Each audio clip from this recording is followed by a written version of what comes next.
Welcome to the Salt Labyrinth podcast. My name is Hank. With me, his disguise isn't very good. He doesn't even look like a spider. It's Ben. Iconic line. Iconic. It was so good. Maybe the best line in the comic. That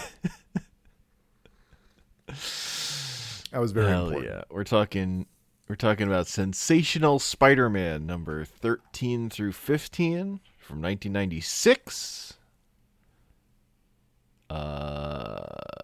Stampede in the Savage Land is what it says on the cover of the first one. Yeah. These are comics that have Ka-Zar and Shanna in them that I remembered. True. Because that first cover, it's really issue 13, that cover burned into my skull forever. You asked me, think of a cover of a Spider-Man comic, it might be that one. Sensational Spider-Man. That pops into my head first. Number 13. Number 13. With the dinosaurs in the background chasing them. Yes. Uh-huh. It's very good. And it's like a thing that solidified in my head. You can make a Spider-Man story about fucking anything.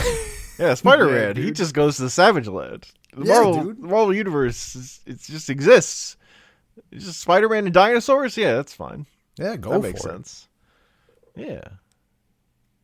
That's normal. He's been here before.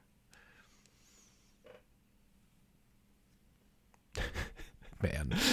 I love how little setup there is. Jay's Dude, like, it's just Peter, I need you to go to the Savage Land. He's just here. Like, Or they're doing like a right, tour or whatever. it sounds like money. Boss wants me to go to a place? Sure. And then there's a little bit of Ka-Zar and a little bit of Shanna. Yeah, no But very shit. little. You ask for this and you ask for something from Hank and he's like, Spider-Man though? Fine. Well, that's Spider-Man. the thing Look, this is short. That's true. That's true. Breezy. Yeah, there's a Mark Waid Ka-Zar run that I also recommended that's fucking fire. And is like all about Ka-Zar and Shanna's relationship. And them dealing with shit. But that's longer than 3 issues. Yeah. Look, it hit the right notes though. I mean, This is just fun. This is like, to me, this is a good comic. This was fun. There are so many comics that get like caught up in continuity, or they were like, particularly in the 90s, and Spider-Man comics in particular, they were like, what the fuck is going on? Here, you got Spider-Man, you got dinosaurs, and you got the Hulk. Like, hell yeah. Dude, the very funny thing is to me is that they hit like one of my moment when I was like, oh, I'm gonna remember this shit forever. Is, I mean, the concept is very fun, obviously, but at some point, what's his fucking name? What's a Savage Boy's name? Ka-Zar. Right. I'm pretty sure it's him. He says something about like, to the effect, to the scientist who ends up like he's being paid off to like fuck up the Savage world for turning it into a theme park or a mall or whatever the hell, right? Like, Yeah. doing that shit. He's heating up the ice caps. And he says something to the effect of like, you call us barbarians, but like you're the barbarian or whatever. The idea that like civilized people are like shit. Oh, that's Conan. That's Conan, baby. Like that's it. And it's same with like the Teen Titans episode. It's like Cyborg the Barbarian. And he's like the whole like civilized thing or like advanced or whatever. And that's like a whole theme. If you're hitting that theme even a little, I'm in. And they did it. I was so there. And Spider-Man was there too. And Spider-Man was Spider-Man there was there too. There's a lot of there's a big feeling of that in this Spider-Man comic, and I love that. I love that yeah, and Spider-Man's here.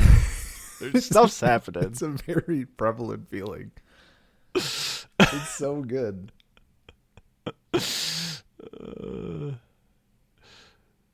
Because it's just a little bit more fun because Spider-Man's here. It's like a little weird. You're like, why is Spider-Man here? But you're like, yeah, Spider-Man. He could be here. Why not? He stands out. When Spider-Man's on the page, the reader should be asking, why not Spider-Man? Exactly.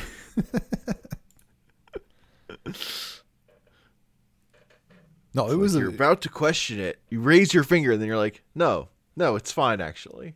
Never mind. No objections. I can't think of any. It feels wrong for some reason, but like it's not. Uh-huh.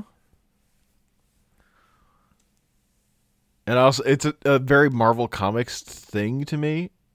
The reason the Hulk is in this story is just because he happened to be in the Savage Land at the time.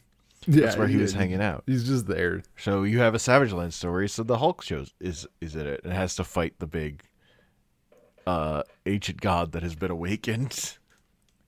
That's so funny, man. Like the whole prophecy thing, and then Hulk's just like beating on him. Yeah, there, like, that shit's great. That is comic books, baby. And also it's doing the stuff. What's the other? I forget the name of him. The other guy who's there, who like fucking hates everybody, but he likes the Savage Land, so he like teams up, kind of deal. The dinosaur guy? Yeah. The snake cult. Stegron. Snake cult. Stegron. Yeah. You may be thinking to yourself, Vincent Stegron. You may be thinking to yourself, but the dinosaur man. Yeah, but that's a snake cult. Because he does say Spider-Man. Yeah, he does the. What was it in Batman the Animated or Superman? It was one of those where it was Batman Beyond, where there was a snake cult that was like they were all turning into dinosaurs. Yeah, that was Batman Beyond. Yeah. That was so fucking funny. So I watched the commentary for that episode, and the fucking Bruce Timm was like, it doesn't really make any sense if you're a snake cult guy, you don't really want to be a dinosaur. Yeah, no, it's like so fucking funny. It's like, so good. You made it. You worked. This is your show. What do you mean you don't get it? What happened? He was a different man when he was writing that, man. I don't know what to tell you. I mean, he was just in charge. He didn't write that script. It's just very funny. Like, I'm like, why did no one stop them? It's like, we could turn them into dinosaurs. No one asked, should we turn them into dinosaurs? Yeah, but like it's the 90s. You just turn things. It's just dinosaurs, baby. Dinosaurs all the way down. Yeah, that's what I'm saying. Like, but now I have that in my head, so I see this dude. I'm like, oh, snake cult.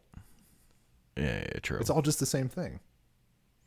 Mm-hmm. We've seen the light, the truth. We've exposed to the true reality. It's just all snake cults. It's all snake cults all the way down. There's so many of them.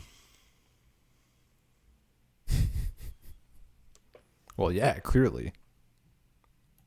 It's like the one thing established in Conan the Barbarian. Used to be just another snake cult. Mm-hmm. Too many to count. Not notable. Basic. Not notable.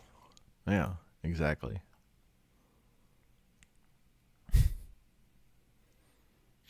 Just another fucking snake cult. This was also, I mean, it's like, it was kind of nice because the scientist getting his comeuppance a bit was a little cathartic given the state of the world today, but it wasn't like so involved that it made me miserable. It was just enough to be like, all right, this is relevant and I'm glad to see this dude getting owned, but it wasn't so much that I get in my head about it. So that was a nice little thing. Yep. It was extremely 90s. Yeah.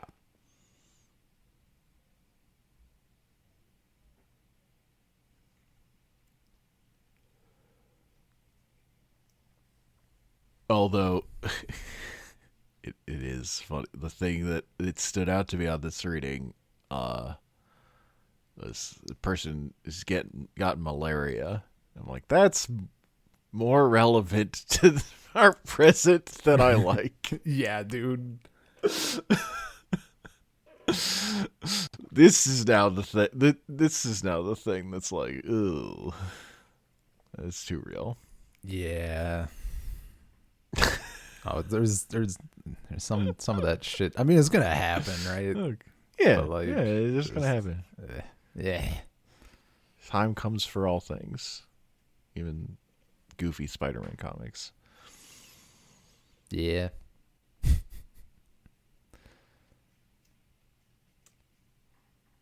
Oh, it was a very good bit. It was completely unexpected from what I was going for, but I'm very happy to have read it. Yeah.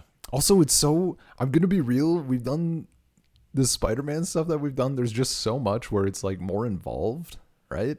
Yeah. It's so fucking weird to just read like a little section that's like a one-off thing. That's not like, I don't know, just more, or like his origin, or like this whole thing, or a show, or whatever. Like, just a little 3-issue like bop, and and Spider-Man's here. And Spider-Man's here. Turns out he's a great character for that. And Spider-Man's here. He's so good at it. It's not The Thing. Like, The Thing with Spider-Man is ongoing soap opera. Mm-hmm. But I think he's really good at just being there. And Spider-Man's here. Yeah. Especially That's why like, he ended up working on the Avengers, even though it took them fucking forever to figure out that was a good idea. Like, it's not till post 2000s, like in the 2000s, they figure it out, where there's like, what if we just put Wolverine and Spider-Man on the Avengers all the time because they're popular? yeah. And like, oh, and everybody liked it. Crazy. That's so wild.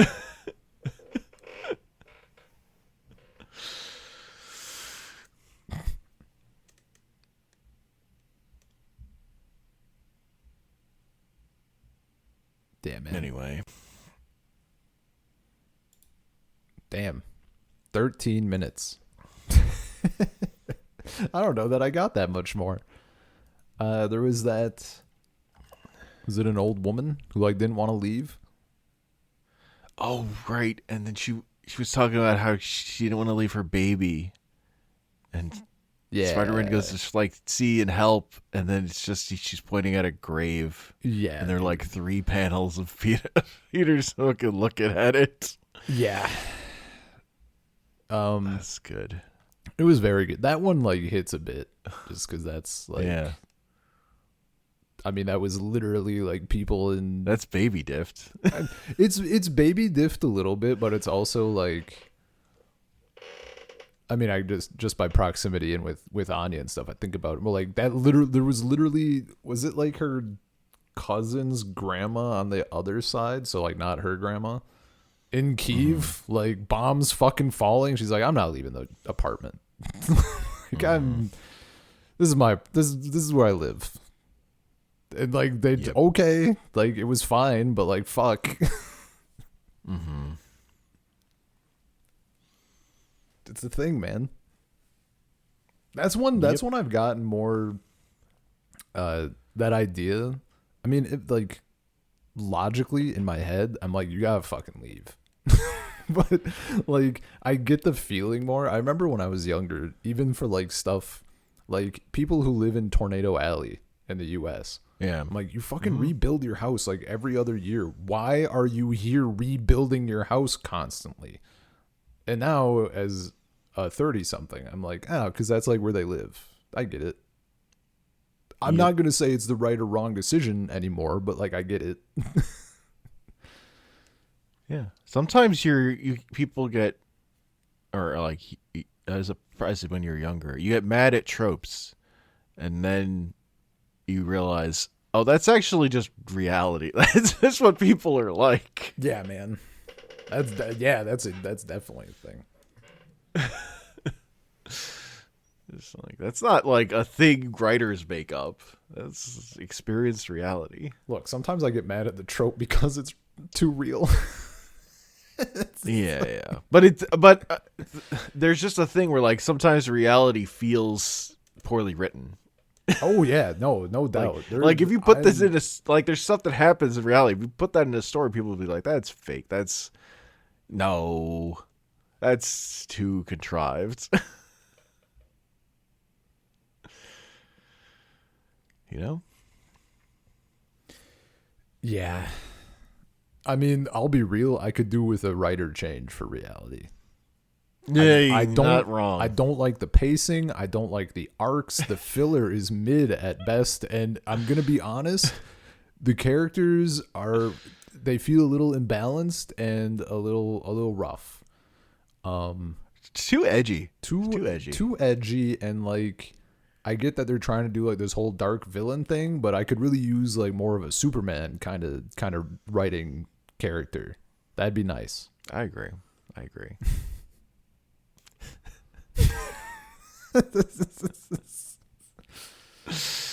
And while we're at it, I guess like if they could do something and like, I don't know, write in like a new thing for humans where we could double jump, that'd also be neat. Just saying, just throwing that one out there. A little double jump. The blessed timeline where people can double jump. The double jump, but unfortunately our knees did not evolve to handle the double jump, so that's still a problem. Oh no. Tragic. You can double jump till you're 30. 30. I mean, for some you can't double jump no more. Dude, for some people there are people I talk to who are like 25 and they're talking about how they're geriatric or whatever. And I'm like, you must be living some kind of life. Not to toot my own horn, but I'm like 32. I'm still pretty pain-free so far. There are definitely, I'm more susceptible. Like sometimes I'll chase my daughter around and I'll be on my hands and knees. And I got to be careful. Yeah. Sometimes I feel my knee like hit the floor in a certain way. I don't go crazy, but even just like putting it down, I'm like, I can't actually go fast. I need to put my knee down carefully. Yeah, and a big thing is when you get old, your recovery time just goes up. Oh yeah, like when you're a kid, it's just like you're just regrowing. That's it's like you cut off your hand and it just grows back. Yeah, dude, it's crazy. I mean, kids. That's the thing. Like kids bounce oftentimes. Yeah. But like, I mean, even a while back. I don't know what I did. I to this day I do not know what I did. My assumption is that I slept weird, and I woke up, and if I turned my head even a little bit to the right, it just pain, just immediate pain. And that one it got better over time, but like I had to adjust how I slept specifically, and it took like 2 weeks. And I'm like, that's brutal. That's what I'm talking about. That's fucking brutal. Some people just live with chronic back pain every day. I mean, I'm thankful that my back is pretty solid because carrying the kid around all the time is a thing. Anya's back is not solid. She was out of commission for like 2 weeks. Like literally couldn't pick up the baby. No good. No. Suboptimal for raising a child. Suboptimal. Babies do, in fact, need to be picked up pretty frequently, as it turns out. Huh. Yeah, you wouldn't think it. Writes down, babies need to be picked up. Yeah. They don't have, like, motor skills? I mean, they got motors. Just inherently? They're zooming. They be zooming. My favorite is when... You gotta catch them. My favorite is when they zoom too much and they run into shit that's just, like, in front of them. It's like when you run into it, like when there's a sliding glass door and you like run into it, except it's just a cabinet in the kitchen. Uh-huh.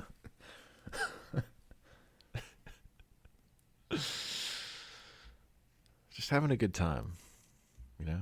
Dude, but there's that phase where like they see also like poor, like I don't know what evolution was doing. I don't know who's coming up with this stuff. Like there's that period where they have like zero control over their movement, so like you have to put mittens on them and stuff, or they'll just claw the shit out of their face. Or like if they grab themselves, like they'll pinch their skin, but they have like that newborn grip, and they just like they don't physically know how to let go, so they just grab harder and harder, and it hurts like a motherfucker because they're pinching themselves.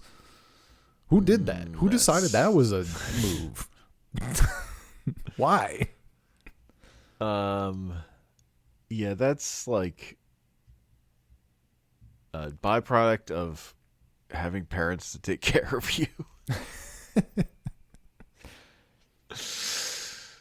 I think that one would go away if babies didn't have parents. Well, my understanding with the grip is actually that it's like a relic of when, like, if you think of like chimps or monkeys and apes and stuff, like the babies grip onto the parent. It's coming from that, but like sometimes, and it's a thing they just didn't need to get rid of. Yeah. It's like any, like bad vision.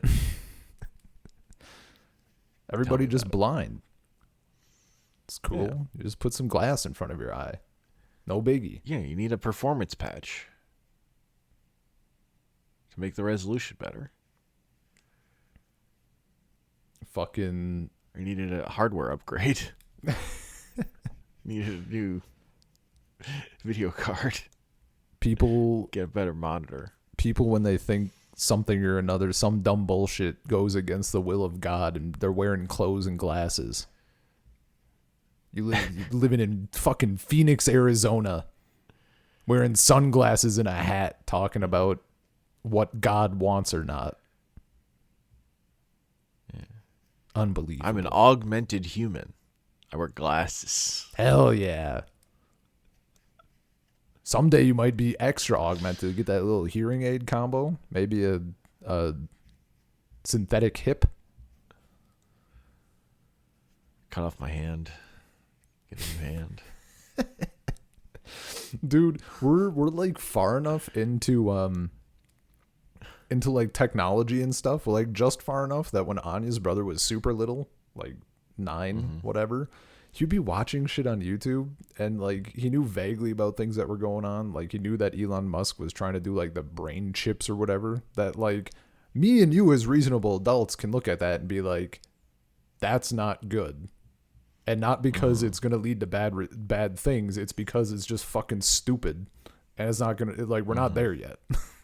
He didn't have that as a 9-year-old, shockingly. So he was like, I want to get my arm replaced with a cyber arm. And I'm like, I don't think you do. I understand, but I don't think you do. We're not quite there yet. No. You could like maybe have like a cool design and like do something to put like a battery pack in it to like charge your phone, but it's not gonna be cool in the long run, man. But like we're there enough that's like, yeah, to a kid that's like a thing that seems kind of feasible. Sure.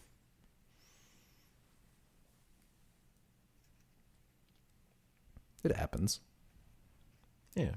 Prosthetic legs have gotten fucking sick. Oh, dude, prosthetic legs have fucked up the mountain climbing meta.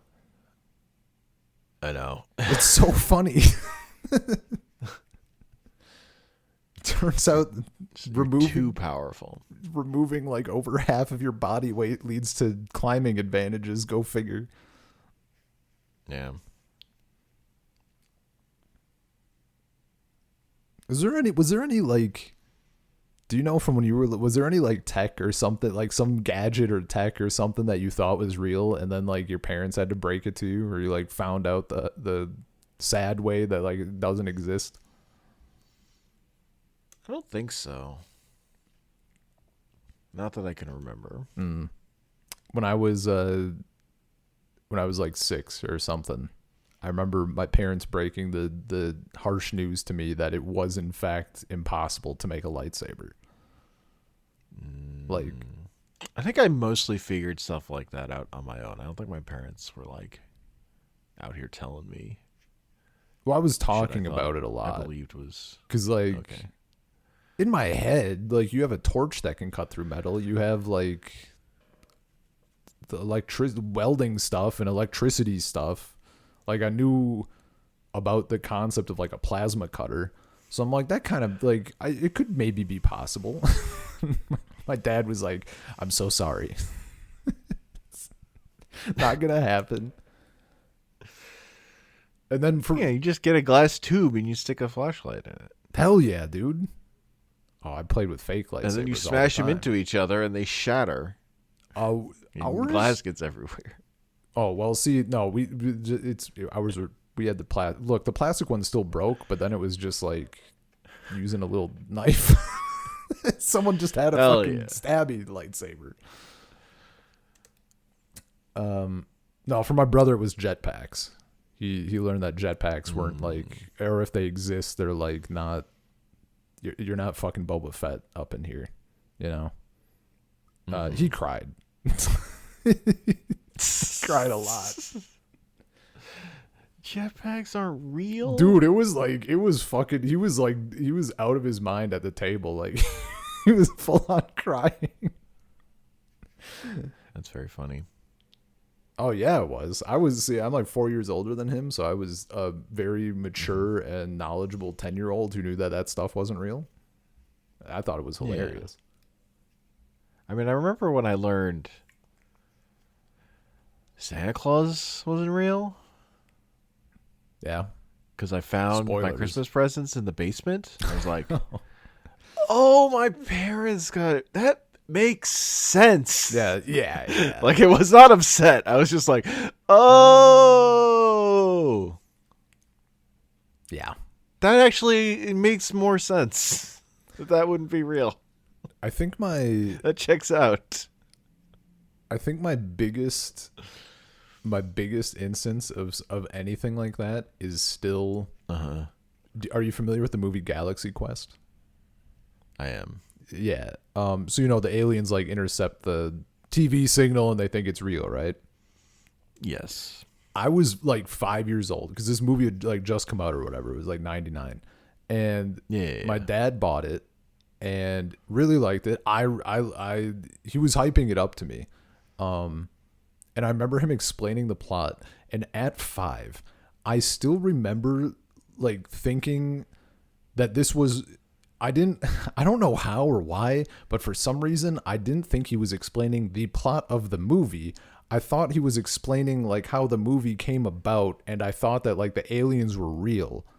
Like, I thought this was a thing that happened, and like this movie was about that. Like, that it was a real event. Just the way he framed it, the plot, I thought it was like a documentary or something, or like a movie based on real events. And what's extra funny about that is like it really does shatter some of the like, oh, we can't show certain things to kids, they're not ready. I just fucking accepted that alien. I'm like, oh, that's cool. Aliens are real. That's like sick. And I went on about my day. And it, like, okay, like whatever. That's the world we live in, I guess. And then one day you found out, oh, aliens aren't real. Yeah, and I don't even remember learning that I was wrong. Like that's not what was meant. I think that was more of just like I was aware enough of things, I suppose, even at 5 to be like, oh, this was I'm very mistaken. Yeah. Something. People can be wrong about things every day and it doesn't matter. Yeah, I'm right here, man. I'm recording myself being wrong so much. That's mostly a lot of my experience learning how Magic the Gathering actually fucking works just by looking at cards and never reading the rules. Hell yeah. And never having anyone properly explain it to me. Oh, ever. Dude, I still read horror stories sometimes from people who are like, 40 years deep in their Magic the Gathering playing and they're still not understanding how the thing works. Not even shit like layers. It's just like basic bullshit. That'd be rough if you were like really fundamentally thought the game worked differently. Until you learned something at like 40. I feel like from the stories I've read, what fucking happens is that the person just says the person either by chance or maybe intentionally happens to be playing with people who aren't super familiar. Not that they're brand new, but like, oh, I've been playing this long, blah, blah, blah. This is how it works. And they're authoritative enough and or maybe just like they're not being a super dick and people are just like, oh, okay. Yeah. And it's just total misinformation. But then as soon as someone corrects them, they can't fucking take it. The versions of that I like are when it's someone who hasn't played in fucking forever and they're like, what do you mean there's no mana burn? What? Yeah, hell yeah. That's fucked up. He just made 800 billion. Damage doesn't go on the stack. Oh, I miss damage on the stack. I'll be real. That one I miss. It was fun. I think I loved it. Well, that's how I had that because I learned with damage on the stack and then in high school. And then when I came back and played it in like I didn't really play it that much, right? I learned it. Me and my friend got stuff, but I didn't play it regularly for however many years. And I came back and then it was gone. Or like I played a little bit and then shortly after I came back, it was gone, I guess. But like, I was like, what? What? But my soccer tribe elder. I know. A heart has been stolen from this game. I'll be real. I do also kind of want mana burn back. A little bit. Mana burn sucks. Hear me out though. When people are out here making and using like 800,000 treasures on their turn on EDH or whatever, I don't know. Well, the thing is, treasures inherently are like mana burn protected anyway. How? Because you don't have to sacrifice your treasure. Oh, I was talking like if people sacrifice, if they're sacrificing stuff for some reason. Sure. Which happens sometimes. I don't know. It's just that people make a lot of mana and then they just have a big fat pool. And I just think it would be funny if they got punished for that. Better example is people tapping their Gaia's Cradle and not having anything to spend it on. Yeah. Fuck them. Yeah, fuck those people. I don't know. The thing, mana burn was never fun. Damage on the stack was actively fun. Yeah. Although it did like mean that anyone who tried to learn the game was going to get fucked by it at some point. So I also can confirm. Like, the way you learn about damage on the stack is someone fucking does the meanest fucking shit to you by manipulating damage on the stack and gets your ass. But then you just become someone who does that to other people. It's fine. And then you become someone who or you quit the game forever. Hell yeah. One or the other. No, dude, my favorite quit the game forever is the guy who was bitching about multicolored creatures. The year rolled over to 94 and he tapped out. He was fucking done. Yeah. It's so funny that like I respect it. Sure. That's a hill to die on. Yeah. That's funny as hell. I've seen the cards in Legend. That wasn't very good.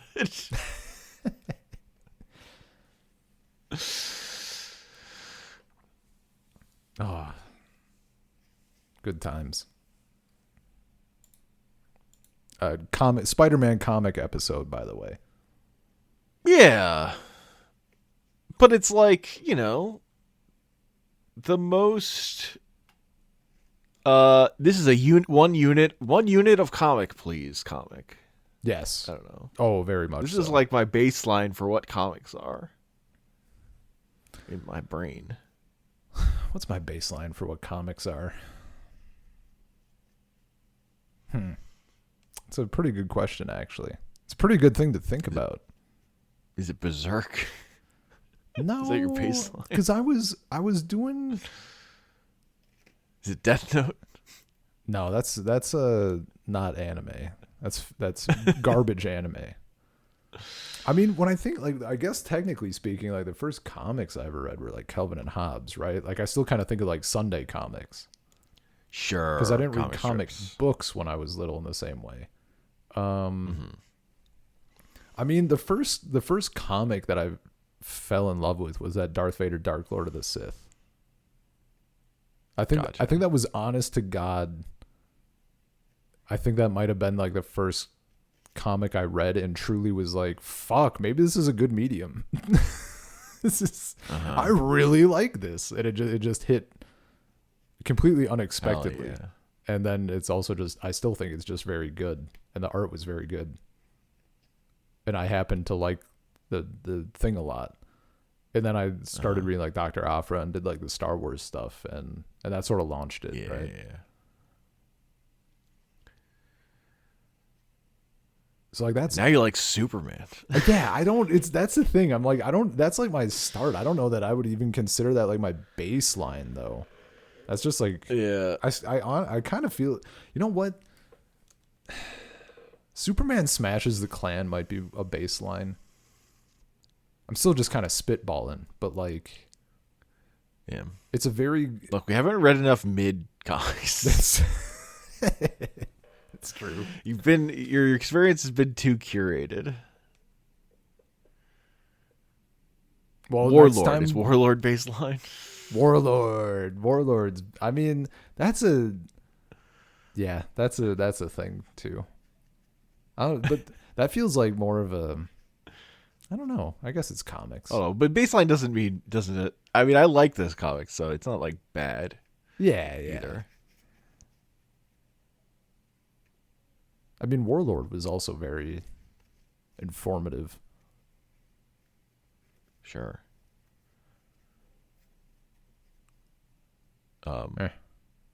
It's less good Conan. It's better Conan in some ways. Oh. I actually, if we were gonna, I think Conan is worth sampling, but like if we were gonna do a shitload of one, or like do not all of one, but for lack of a better word, all. Not that we would ever do all of Conan. Like, yeah. I think Warlord is just kind of better because it comes a little later and fixes some of the pulpy shit. Conan has really good moments, but there's also still, even in the comics, there's still just a bit that's like, yeesh. And Warlord doesn't get into that. Like, there's some of those moments, but then he's like fucking punished for it, or he's obviously just stupid. Like there's the example of him and his hyper masculine comrade like doing a thing, and it's like the whole issue is them like going up this tower and fighting. It's this whole struggle and everything else, and they leave the woman behind and all this shit, and then they get to the top and she's there and they're like losing their minds. She's like, there was an elevator. You guys are stupid.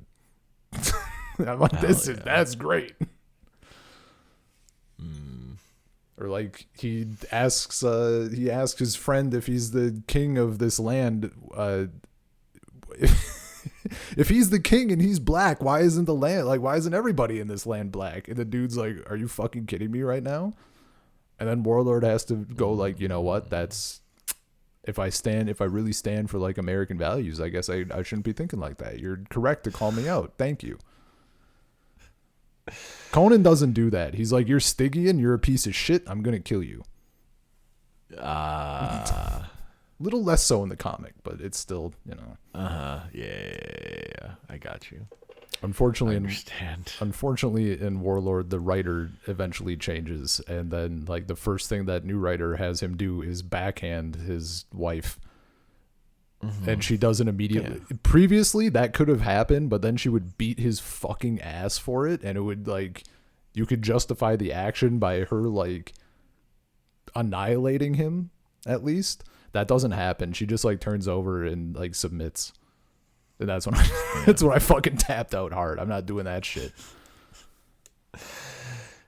I just always, with writer changeover, I always think of the next issue of Animal Man after Grant Morrison left, and he's like chomping down into a live horse. Absolutely terrible. Like fucking insane.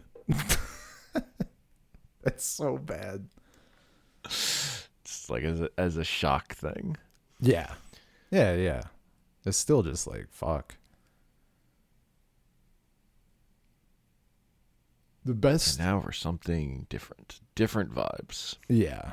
No, I didn't. I think I went like a tiny bit after that incident. Well, the thing is, I've said it before, but for those who don't know, the funny thing is, I like tapped out at a certain point, and that was like the exact point that Mike Grell, the creator and original writer, he also was like, this is where it fucking got bad, because he picks up shortly before that when he does like a 30th anniversary return or 20th anniversary return, and he closes out the story his way.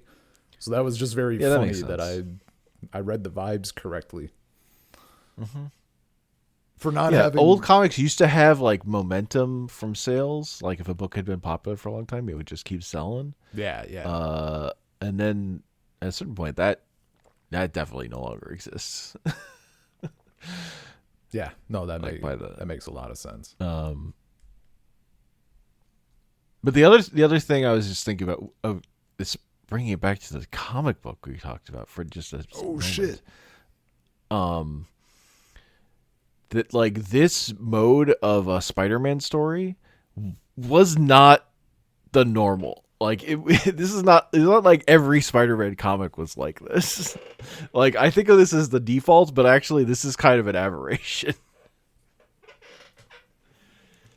Cuz this is like coming off the heels of the fucking Clone Saga, which was like the biggest fucking continuity mess ever. Like the huge morass of a storyline that just wouldn't fucking end. Incredible. So it's also kind of a breath of fresh air the way this comic worked, and in particularly this particular Spider-Man comic, Sensational, was just like kind of more fun and better than like the main books at the time. Yeah.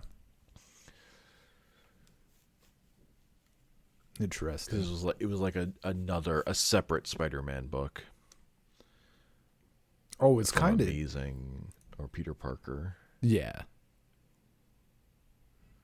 I mean, it was separate. It is kind of wild to me that this wasn't just a standalone thing. Like it's not like it's a complete standalone 3 issues, right?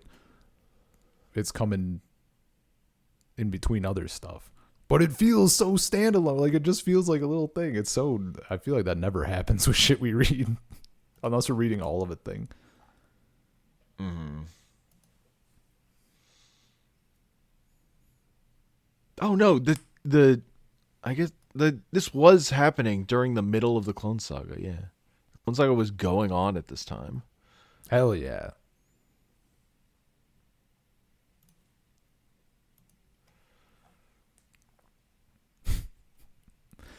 I think about the contrast of this for reading it is when I was going through Ghost Spider. Did we do Ghost? Maybe it was the one. Did we do Ghost Spider on Labyrinth? I think we did that as a Salt Circle. Or Salt Circle, yeah. But like just going through it and la la la, it's nice. And then like skip, it turns out we didn't read whatever shit we needed to read, and now she's like going around telling people that like their Spider-Man died or whatever. I'm like, what the fuck? What happened? Yeah. It's like multiple issues worth of like crossover huge events.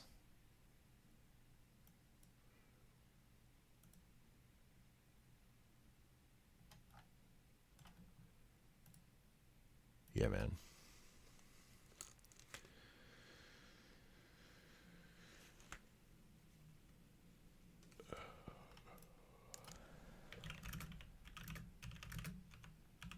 When did Ben Reilly die? When was the end of the Clone Saga? Mm-hmm.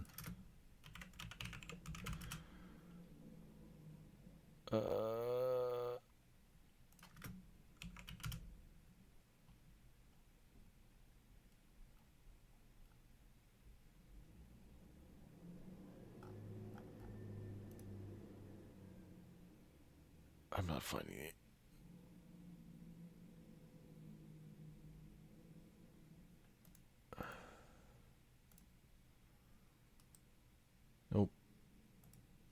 Not finding it fast enough. Whatever.